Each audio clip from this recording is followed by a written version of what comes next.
This episode of Vintage Stormfront Freaks has been previously recorded. All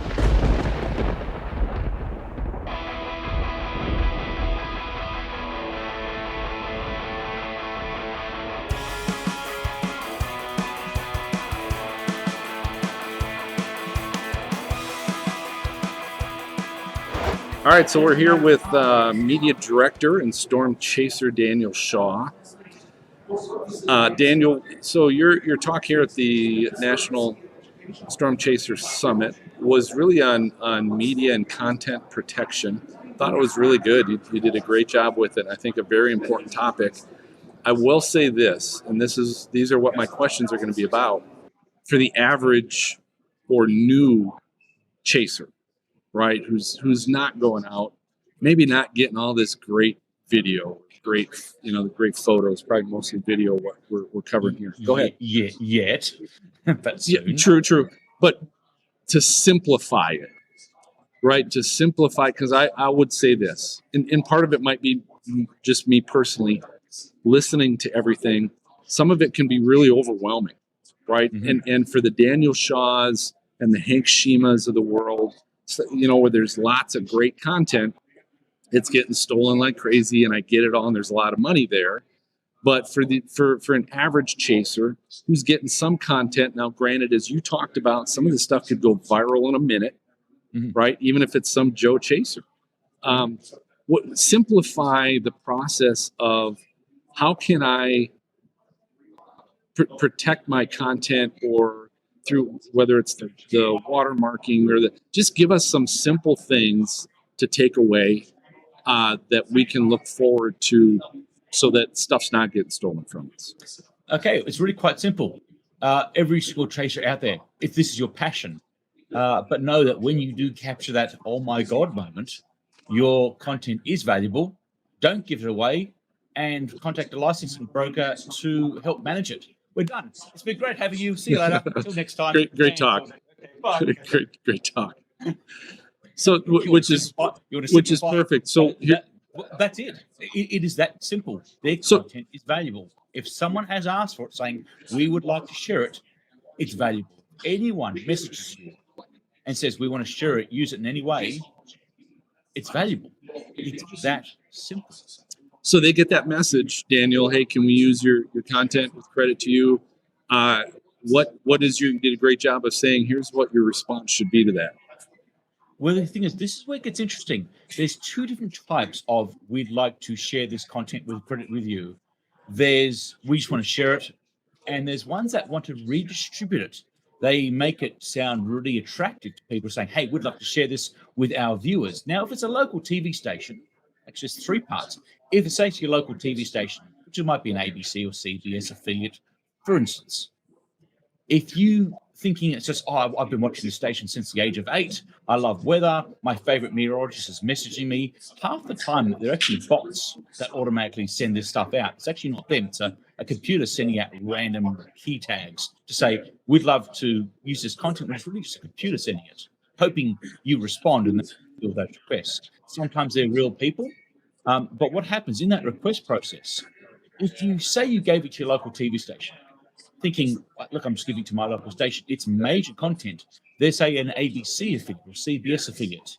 If you gave it to that one station, they may be bound by the affiliate terms. This is where it starts to get interesting, but also complicated, but I'll simplify it.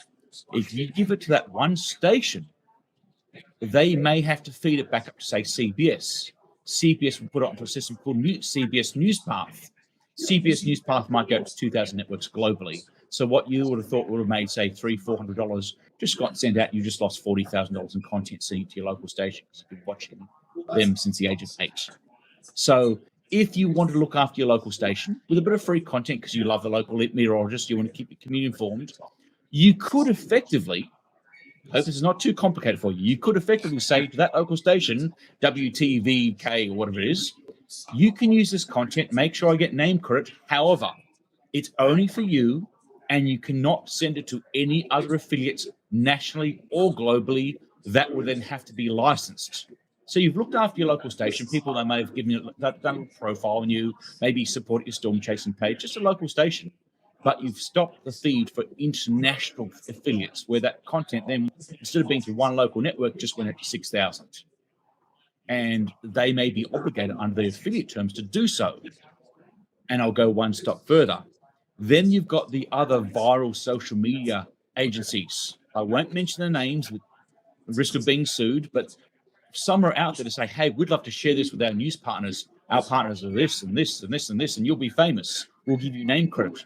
You sign up for this non-exclusive contract where you get paid nothing, and they actually force media companies that want to join their subscription feed, they have to pay to get access to your content. Now, these companies might obviously contact you directly, but this company is putting it onto a wire feed, which companies now have to pay for globally to source this content with permission because they happen to secure it. And you've just agreed to those terms to distribute it to, say, thousands of media organizations where they're charging for your work, which you've given them for free, thinking they're just reporting the news, when in fact their result is to actually resell your work and you just didn't know who you're dealing with. Then there's a third part where they go, hey, we'll give you part of the commission and you'll get like a 60-40 split or 50-50 split, but there's a minimum payout.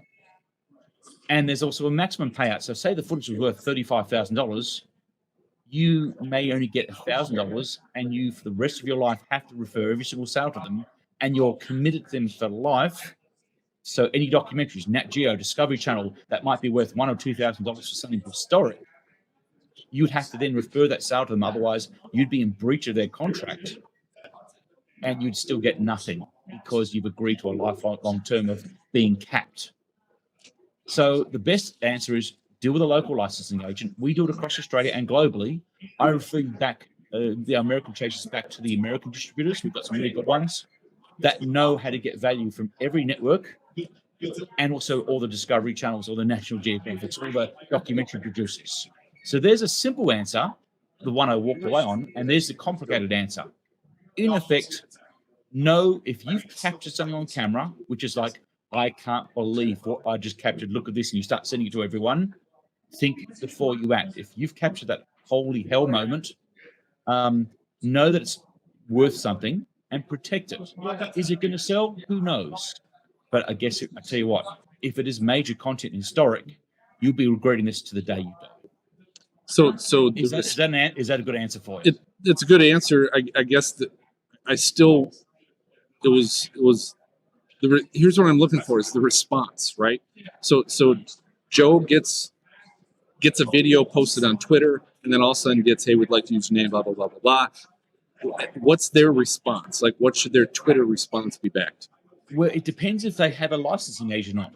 Their response would be, well, first of all, let's say no at first. Let's say no licensing agent at this point. Okay. If they have no licensing agent, the first thing they should do is make sure it's watermarked. Have not for media use licensing available, or at least as a statement. If they can't watermark, say, licensing, say, tornado just happened near Pilger, Colorado, or Pilger, Nebraska, in this case, or Campo, Colorado. Licensing available, contact me via email. And of course, the email address will be in their profile. That's the best way. So embed into the tweet, media licensing available. That's it. Just a simple declaration. If you can't watermark it, say it within the tweet itself. And then, which is perfect. So then the next question is, I don't have a licensing agent. It seems like it's complicated, or it might cost money to get one. How simple is that process to do? Well, so that I've got something, even though it might be used once a year. Well, any licensing agent will look after this at no cost. If it's a big piece of content, you send it through. Hopefully you're signed with them, or it can be done on a case-by-case basis. We look after a lot of public and professionals in Australia through Severe with Australia. We can also do it through Global WeatherNet as well. If the licensing agents aren't contactable, you can't get through to them, contact us. We can look after it if there's all else fails, and we can distribute that globally as well. I prefer the Americans obviously use the US agents, but if you can't get through to them, simply get in contact with me or make them wait. It's that simple. If it's valuable content, it's on your terms, not theirs. They have a limited time to get this online, but the media organizations are on time pressure. You need to act very quickly, and when it's a major piece of content, you're looking upwards of 50, 60, 80 inbound messages all wanting a piece of your content. And most of it will be a free request, and there'll be some that are prepared to pay for it. Fielding between the two is the tricky bit. This is where a licensing agent knows how to deal with it, because we'll push that out. So if they contact you, say, contact LSM, Doug Kiesling, Global WeatherNet, you get the idea. You're Corey Hartman, Severe Studios. You can say contact here for licensing if you don't have one, because you can always add that as a message below. Workflow and being prepared is the key thing. So when it happens, you're prepared for it.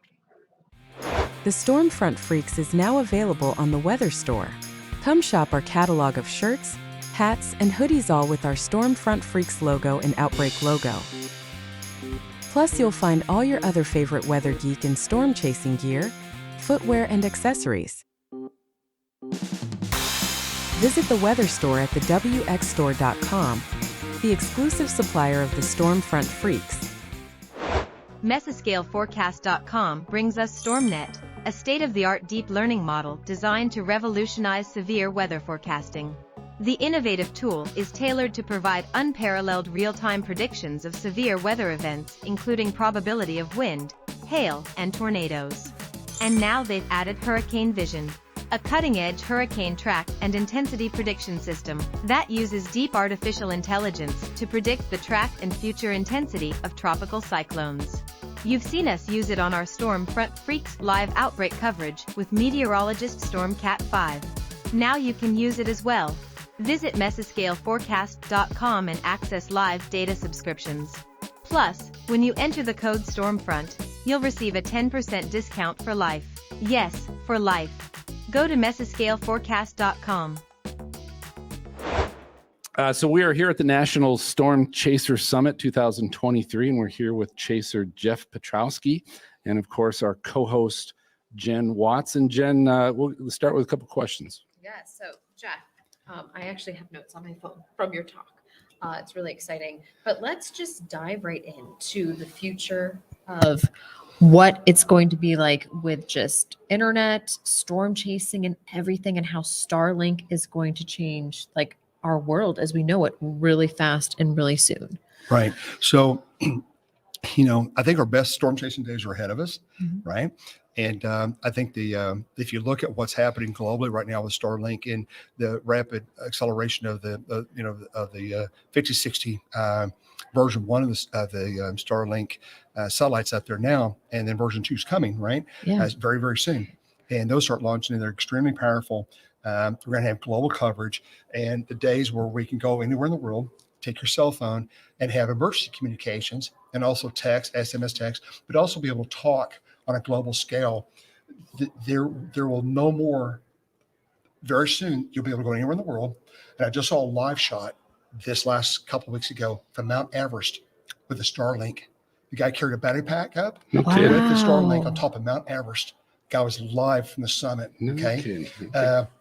I showed my presentation the live shot from Antarctica, right? From the Sounds, Murdo Bay expedition there. The science is there. And there's going to be between planes, cars, automobiles, people's cell phones, global communications on a global scale that's going to change forever as we know it today. And it's going to open a lot of opportunities. It's also going to save hundreds of thousands, possibly millions of lives globally over time, because the days of not being able to reach somebody on a mountain because of an avalanche or somebody's stuck in debris like Hurricane Harvey, or we got a Joplin situation, those days going forward are over. You'll have global communications anywhere in the world, in the middle of the ocean, wherever you're at. And that's really exciting, right? And it's also not just exciting from a safety and storm chasing, it's also exciting for the opportunities going forward, because there's going to be a whole new inventions of a lot of technologies based on that, right? And it's going to help society I think that's as a whole. A big part right there. Right. That's what else is it's a going to massive, come from that? massive part of it for sure. Absolutely. So let's talk about Starship. Yeah. So we've got Starlink, Starship. So yes, this is going to change how we communicate globally, but what about the universe? Like, so what's going to happen there? I don't have an answer on that one. I would think that with time, there's just so much work going on in that area that's getting way above my capability of what I understand what we're doing today, to be honest with you, down the road here. But I think if you just look at how fast things are rolling out, just literally the last 36, 48 months and where we're at today and what's going to happen in the next 24 to 36 months, it's going to be a fire hose. Most people cannot comprehend what's about to happen on a global scale. If you think about this, let me, and part of this is Starlink and part of it's the intercommunications. And we talked about it last year. If you think about our cars today, whether it's a Tesla car or any other car, right? Yep. Communicating, think about, and this is coming, okay? Maybe 5 years, maybe next year, but it's coming, what I'm about to tell you. This is way off. This is way over the top. What I'm You're about ready to teasing say. me. I know. You're I'm teasing you. I'm gonna tell you what it is. I like it. Think about when we're out in the field storm chasing, or just, we're not chasing, just the everyday drivers going to work. They're coming home from school, whatever. Your car's gonna be smart enough. They can do it today. That it has cameras around the outside of it live. Mhm. It will know when the road's wet. It will know if it's snowing. Yep. It will know if it's hailing in real time. It'll know if the winds are a certain deal, right? Certain speed. It will send that information automatically to the weather service. You won't have to call. It will have machine learning to where as your car enters an area that is now wet pavement or icy roads, it will know in real time on a global scale what the environment is as it's happening. So emergency people are automatically notified. If it sees a car go off a bridge, the cameras are smart enough. The car's like, the car slid off. You don't have to call 911. It will do it for you automatically. It will know a wreck's already happened. Emergency helicopters will be en route before you have to try to find life flight. These things are all going to be in an automatic mode as we go forward in technology, right? This is not something coming 20 years from now. This is something that's happening today, and it's going to ramp up enormously fast over the next 3 to 5 years. Think of linking all that together, like they now will link weather stations to be able to sell that information and make that information available. Yeah, I agree with you. That's a big deal. So there's some really exciting things that in the camera side of things, and also the automobile side, where your car's going to be a visual 360 camera. They're doing that today, right? Mm-hmm. And it will analyze everything around you in real time. Like it'll auto brake if it sees a deer running out in front of you. It will know if there's debris in the road, those kind of things. It'll stop for you automatically, drive you to the hospital automatically with a push of a button without you even being conscious in the car. Those kind of things are rapidly accelerating on a global scale, right? And so when you think about Starlink, you think about just having global communications, it's going to take it to the next level. And I think Starlink's going to take us to full autonomy driving. We've heard about the robo-taxi where you have cars or driverless. There's no people in them, right? You call someone's a car. In my lifetime, okay, you'll be able, if you want a car, let's talk about the Cybertruck, right? We've been talking about Cybertruck. I ordered it the first night it came out. If you want to borrow my Cybertruck, you'll hit a button. It'll self-drive. I don't drive it to you. It'll self-drive to your house. You're going to have it from 6 a.m. till 4 o'clock Sunday afternoon. You pay me X amount of dollars. You know, Tesla gets a share. I get my cut. And you could have an incredible vehicle, right? And it has 360 recording inside the vehicle, outside the recording. So I know if you do something stupid, right? If you wreck, if you burn a hole in the seat, anything, it's going to record you that. It's for insurance purposes, right? So the environment, how we know it today, is all going to change. So going forward, it's going to change everything we know as how we live today, right? And when my time's up, I get to come party at your house and have dinner because it's going to take me right to your house again. It's right? possible, right? No, I think the things I've actually seen work in real life globally today. There's a guy who had a heart attack. He's on the road, and he knew he was having a heart attack. He's actually, I believe, a doctor. He's in Tennessee about 3 years ago. The guy just hits the hospital. Car drove him. The guy's in cardiac arrest. It drives him to the hospital ER. They come out. They know he's in. Wow. So those kind of things are happening. People don't know about it. And they don't talk about a lot about it. They always hear about the negative, right? Yeah. There's so much positive stuff happening globally, not just with Teslas. It's a lot of automobiles, right? Technology in general, right? Is that saving people's lives and advanced stuff is just a mind blowing. It's I'm just telling you, I'm just scratching the surface on what's coming, right? But our best days are ahead of us. So on a micro level, let's go back to Starlink. What would be the two things as a chaser that Starlink is going to change things as a storm chaser? Right. Well, I can't tell you, I've been in the field thousands of times where we've had total infrastructure failure of communications. I've got people that are injured or killed. I'm out in the middle of nowhere. I can't get a hold of anybody via the phone or radio or whatever. It's extremely frustrating, right? To be able to know you can take your phone probably this year with T-Mobile and Starlink and get an SMS message out, text, here's my location, here's what's going on, I need help, or be able to pick up that phone call. I tell you, it was really invigorating just the short time I've had Starlink, tested at the house, but also it gave Kathy a comfort factor, your partner, that, you know what, if my husband or my wife wants to go on this expedition, or they want to go chase into Antarctica, or they want to go shoot the lights in the Iceland, they take Starlink with you, or a version thereof, right? Yeah. And I have communication. I can be FaceTime with you anywhere in the world, right live. Yeah. Or my kids, if I got a parent that's remote part of the world, be able to have that instant communications in the middle of nowhere, right? That's never happened before. Yeah. And you think just about how much the satisfaction you're going to get that you know you can reach out and talk to your wife or your kids can be live on your phone anywhere in the world in a matter of seconds. Yeah. That's a game changer, guys. It changes everything global as we know it today. So what would be one or two things that you feel Starlink isn't maybe quite there? They got to make a few more adjustments to make it a more widespread chaser. From the chaser community, item. I think you've got to have a Starlink receiver that is more durable, right? That we can get in those baseball hell events. That's going to happen. But you're just going to get those things. You're going to drive into them. But you're going to have those things that, you get a baseball hell that ejects 5 miles from the core is like 6 miles to the northwest. Right. And all of a sudden this updraw 60,000 feet, and boom, here comes a baseball and it ejected it, right? I mean, it's all happened to us. We're not even near the core. They have high impact, kind of like the truck. Golf ball, baseball, 99% of the people in the world are not going to go into, they're not looking for severe weather. They're not going to be near in that environment. Right. But if you did, it'd be nice to know that we're going to survive that, right? And in the coming versions going forward, I would anticipate even better type units that will stand even higher, right? But I think it's very impressive. You look at the first version now with the wedge mount. Yeah. Kind of joking about, wedge mount tornadoes, hurricanes. But the point is, it's rated 175 miles an hour. Yeah. That's pretty good. Yeah, that's getting in. I don't know. From what I know about today, I'd call that that's the Piotrowski approved version, right? That's awesome. Right. It's the Piotrowski stamps on that, right? I mean, come on, let's be honest. Yeah. I mean, I was doing communication stuff back in the 80s. A lot of people, most of yours don't know this. Can I have it like 5 more minutes? Yes, that's incredible. 99% yeah. of the world doesn't know this. This is a true story. This is amazing. When Cellular One in Chicago first came out with the cell phone, the 3-watt back phone, we had those outside antennas, we had those little back phones, the big heavy deals, the big battery brick. I was in Kansas City, and a local TV engineer says, "Hey, you in town for today or tomorrow?" I say, "I'm in town through tomorrow. I see several customers." He said, "Would you like some tickets to a military show?" And I said, "That'd be kind of cool." And it's just it's kind of technology.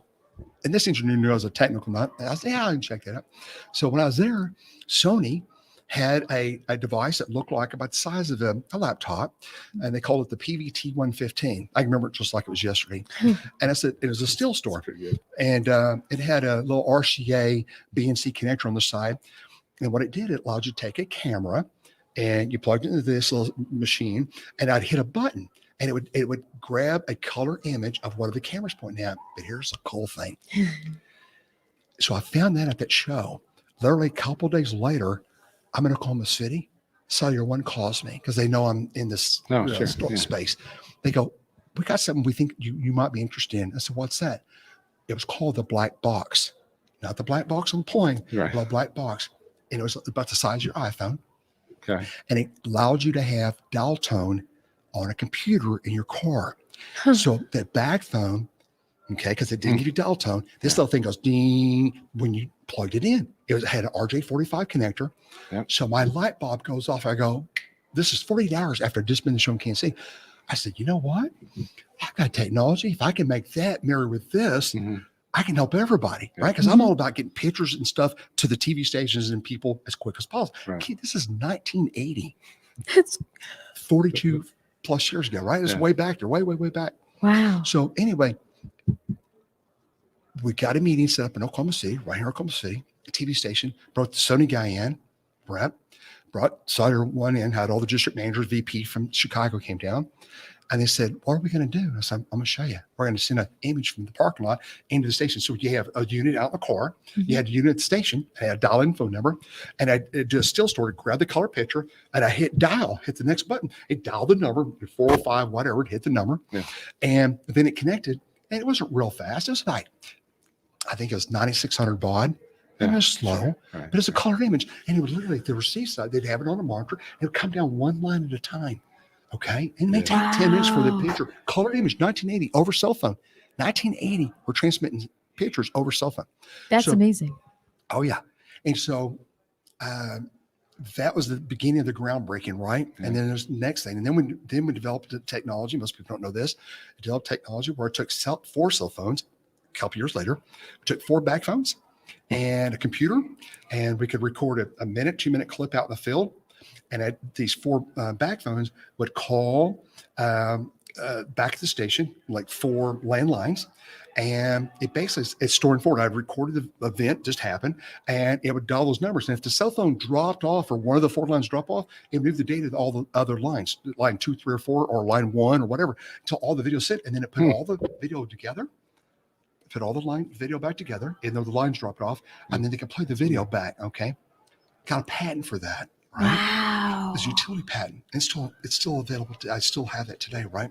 So That's why you make all the big bucks. Huh? Yeah. no, not the big bucks. It didn't ever actually make me any big bucks at all. But what it did do is it shows if you push the envelope, Yeah. you got to think outside the box daily. It's really not about selling what I'm selling, because I'm not Yeah. selling Starlink. I'm not in the business. What I do is I understand the big picture. I always think outside the box. How's this technology going to help humanity? How's it going to help the next industry? How am I going to be able to do my job better? How's it going to be for safety for officers and policemen? They're out in the middle of nowhere and they need emergency communications quickly, right? Right. Yeah. Because they've got an escalating situation.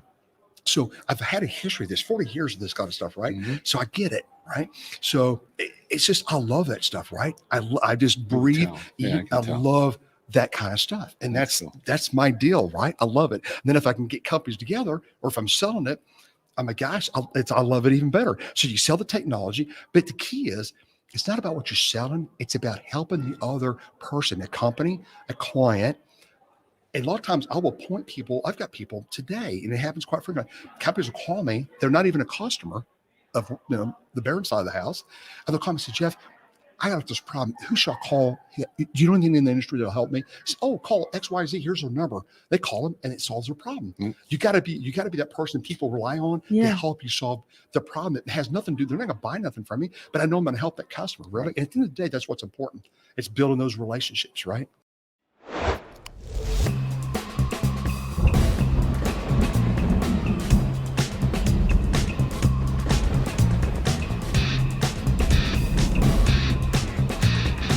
Thank you for tuning in to the Stormfront Freaks podcast. You can watch our bi-weekly show live on youtube.com/stormfrontfreaks and download the audio version on your favorite podcast player. For links to our Patreon team of exclusive benefits, show notes, past shows, new videos, merchandise, and more, visit our website at stormfrontfreaks.com. While you're there, check out our interactive Chaser radar from our friends at zoomradar.com. If you'd like to contact us with questions or make comments about the show, shoot us an email to questions@stormfrontfreaks.com or follow us on Twitter, Facebook, Instagram, or TikTok.